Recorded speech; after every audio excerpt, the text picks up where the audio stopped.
Hindi. Laruin mo. Oh, makikita kong mali ka. Tama. Basta ang tandaan mo,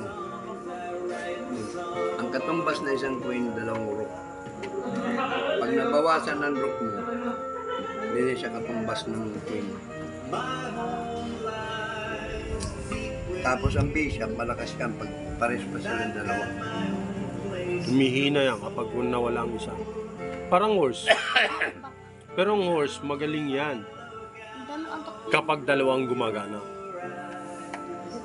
Ang papraktisin mo, pag naglaro ka ng chess, ganito.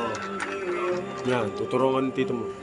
Turuan mo to yung mga... Di ba marunong ka na maglagay ng kuwan, no? Ang magandang pwesto sa knight dito. Malawak ang tatalunan niyo. Nakita mo? 1, 2, 3, 4, 5.